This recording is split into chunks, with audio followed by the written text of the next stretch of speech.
All right guys, so as you saw in the intro, I walked into the shop here the day after Christmas actually, to what was basically one of my worst nightmares here at the shop, and that was a massive flood caused by a frozen water heater up in the attic. We had some record lows here in the Asheville area the week of Christmas, and since the water heater here at the shop is for some reason up in the uninsulated, unfinished attic space, of course, that water heater froze along with everything else in this area. And I had actually just swapped over to this tankless water heater because the long PEX lines going to the tanked water heater were freezing up, and I was thinking, oh, this is brilliant. I'll have shorter PEX lines. I even added some heat tape, which kept the PEX lines from freezing, but evidently this particular electric water heater, if it loses power, it can still freeze up, spring a leak, and basically ruin a space like this. Thankfully, and kind of miraculously, none of my camera gear, computer gear, tools, my guitars, anything really of value was affected here at the shop, which is honestly kind of a miracle. But obviously the flooring and the ceiling and a lot of the furnishings in here were definitely ruined. So after having a minor meltdown, I started the cleanup process with the help of my wife, who was nice enough to help with this whole thing. We mopped up the floors, got up kind of the bulk of the water, and then I started removing this flooring, which is really terrible. I was gonna remove it anyway. This is very thin peel and stick flooring. And as you can see, this stuff came up really, really easily. I used a shovel to do this for the most part, and it just came right up, threw it away, and that went pretty quickly because what I wanted to do was get rid of this thin layer of plastic that was going to be covering the subfloor so that the subfloor could have a chance to dry out, because if there was moisture trapped between that flooring and the subfloor, that would lead to mold growth. And if you guys have been following along with this shop renovation series, you'll know that I've already dealt with enough mold here at the shop. Once I got most of the flooring up here in the living and kitchen space, I moved up to the attic to start dealing with that. And this is where kind of the bulk of the mess was. And as you can see, this was pretty difficult because most of the water up here was still frozen solid. And when I came in here the day after Christmas, it was still like 10 degrees outside. So this was definitely a challenging process. I again used a shovel to just kind of chip away at the bulk of the ice, and I kind of had to do this in stages just as the ice melted, removing more chunks. And I also got rid of any of the waterlogged insulation up there. Again, fortunately, none of the equipment up in the attic space, the furnace and air conditioning unit, was damaged, so that was very lucky. And my goal here was basically just to get rid of as much ice as possible, get the furnace back up and running, and crank the heat up in this space so that all of that moisture would evaporate off. And that's how this space has been sitting for the past 6 months or so. I didn't want to rush into adding any new flooring or painting the walls or anything like that, because I knew that would trap moisture in the subfloor and in the ceiling. I've also just been working on other projects, and so it gave this space plenty of time to fully dry out. And now we can get started with the renovation process. So obviously I'll be replacing all of the flooring and trim in this space, but I'm going to do that in next week's video.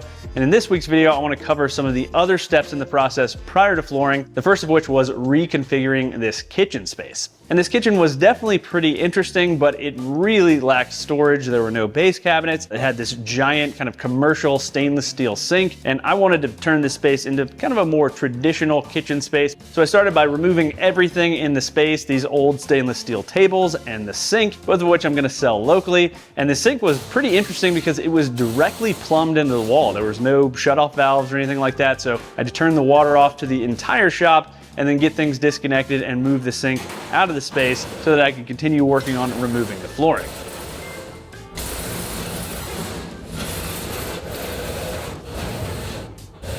I got all of these floor tiles and this peel and stick baseboard removed, and while I'm working, let's take a second to talk about the sponsor of this week's video, Sweet Night. So my wife and I needed to upgrade our mattress, and after doing some research, we landed on Sweet Night's Prime mattress. The Prime mattress features Sweet Night's patented contouring curve design, which allows you to get 4 different firmness options just by rotating or flipping the mattress. To achieve this, the Prime mattress has 4 layers of foam, so you can find the perfect firmness whether you like a softer or harder mattress. Typical memory foam mattresses only have 1 firmness profile, which can definitely be a bit hit or miss, especially when ordering online, and I loved the fact that I could easily adjust the firmness on the fly. The Prime mattress also features a gel layer that helps to transfer and dissipate heat, which is great for those summer months. The Prime mattress includes a super soft knitted cover that's easy to clean and anti-slip, so your mattress won't slide around on your bed frame. If you're hesitant to order a mattress online, don't worry because Sweet Night offers a 100-night sleep trial for their Prime mattress with free shipping and a 10-year warranty, so anyone can try the Prime and experience a Sweet Night right now. I know my wife and I have really enjoyed our Sweet Night mattress so far, and it was a huge upgrade over our previous mattress. I am so glad we finally got a new mattress. If you'd like to try a Sweet Night mattress for yourself, click the link in the video description below and use my coupon code for a 15% discount on your order. And this discount can be used on any Sweet Night product, including their pillows, bedding, and other accessories as well. Thanks again to Sweet Night for sponsoring this week's video, and let's get back to work. There was also a tiny bit of mold behind some of this peel and stick baseboard because it's plastic. It was right on drywall, and again, if any moisture gets between that, that's the perfect environment for mold. So I used some of that mold spray I'd used in the mold video, which neutralizes the mold. This stuff's really cool. You basically just spray it on and you can visibly see the color of the mold change, and that way you know it has been neutralized. With everything removed, I could move on to installing the cabinets, but first I needed to relocate that plumbing so that it would work with a more kind of standard sink base, because where it was coming out of the wall was about 36 inches high, which is obviously a lot higher than it needs to be. I wanted the shutoff valves more like 2 feet off of the ground. To reroute this plumbing, I cut open the drywall to kind of see what I was working with, and then used a combination of SharkBite connectors to route things down into the area I wanted them. And after getting everything hooked up, I went ahead and turned the water back on to check for leaks. Let's go turn the water on. Leaks. Good. Thankfully, everything was looking really good, so then I could patch up the giant hole in the drywall that I had just created. And I patched the hole with a scrap piece of drywall, some drywall tape, and 5-minute mud. This was definitely not my best work, but most of this will be hidden by the sink base cabinet anyway. While that dried, I went ahead and removed some of this stainless steel shelving where I'd be installing the upper cabinets, and also prepped to get the upper cabinets installed by installing a ledger board on the wall, and I used a line laser to make sure that was perfectly level at the height I wanted it, which was about 54 inches off the ground.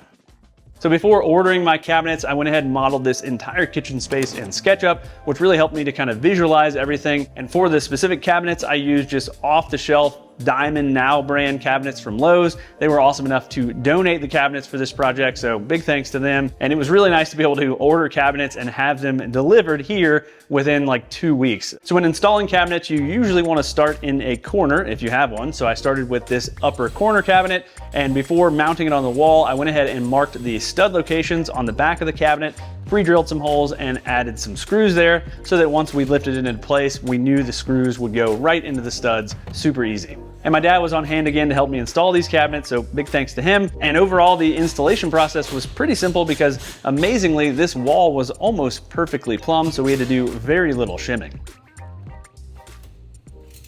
Once the corner cabinet was mounted, we could move on to the next cabinet in line, and we went ahead and attached the face frames together. Really, that is one of the most important things when installing cabinets like this. You want the face frames to be perfectly flush, top, bottom, and on the surface. That's obviously gonna make things look better, and by flushing up that face frame with a cabinet that you already know is plumb, you should end up with a plumb cabinet for your next cabinet in line. And then before moving on, I went ahead and reinstalled the doors and put in the shelves just to help clear out some room in this space, because having all of these cabinets in boxes took up a ton of room in this fairly small living space.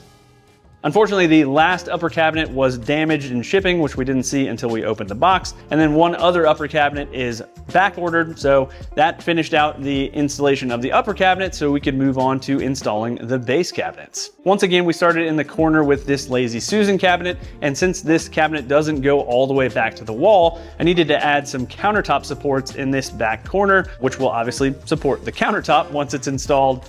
This Lazy Susan cabinet was a little awkward to install because, again, it didn't touch the wall, so we had to attach the neighboring cabinets to it first, attaching the face frames together. Next, I could go ahead and install the sink base, and unfortunately, my stud finder gave me a bad reading, and that led me to drive a screw right into that brand new PEX I had just installed. So I had to sprint off to the water shutoff, get it turned off, and then go ahead and cut open a giant hole in that section of drywall I had just patched up so that I could replace that damaged section of PEX. I spliced in a new section of PEX with more SharkBite fittings, and this is definitely a lot of SharkBites in one space, but these things have never failed me. Once I'd spliced in that section of PEX, I went ahead and reinstalled the sink base, making sure not to hit that PEX again. And then I could move on to the last cabinet on this left run of cabinets, which was on the left side of the dishwasher. Once that was installed, I needed to install one more cabinet on the right side of the range, and that finished up the base cabinets. And the reason I wanted to go ahead and reconfigure this kitchen prior to installing this flooring is because I knew had I left the old kitchen how it was, it would have been a lot harder to change things up because the flooring would have had to been cut around all of that old stuff. And now that I have all of these freshly installed base cabinets in place, I can install my flooring around that and know that it's gonna look awesome. All right, guys, so the last thing I wanted to do here to hopefully avoid this whole flooding situation from happening again in the future was to add some sort of electronic water main shutoff. And I looked into a bunch of different options. A lot of them required you to actually have to plumb them into the system. And I saw some mixed reviews about the reliability of some of those. So when I was looking around at other options, I stumbled across this option from a company called Econet. This is their Bulldog valve robot. But the thing I liked about this particular option is I did not have to plumb it in. And it's a pretty smart solution. Basically, there's a little mount that clamps onto your water line, and then this little, I guess, servo motor attaches to that mount. The arm of the motor is attached around the actual kind of handle of your shutoff valve, and it controls the valve perfectly from what I've seen so far, all with no plumbing work. So the installation process was super simple, but the thing I really like about the particular bundle I got is it came with a kind of smart home hub that I can attach to the internet here. That hub talks to this valve and then a bunch of different water leak sensors that you can set up all over the place. I have one here, I have one in all of the bathrooms at the shop, one under the kitchen sink, and one up in the attic by where I had that leak before where the water heater is connected. And so that way, if any of those leak sensors detect water, it will automatically shut off this valve, which is awesome. Plus I'll get a notification about it. And another really cool thing about the hub that I got is that it'll connect to Alexa, so I can actually create schedules to turn this on and off automatically. And so I think what I'm gonna do is have this turn off every Friday at 5 p.m. and turn back on every Monday morning around 7:45 when I come in. So that way, since nobody's here on the weekends, the water will be off. And overall, I think it's a great system, well worth the investment. And I really wish I had had something like this when I had this leak, because I think it would have saved me a lot of hassle.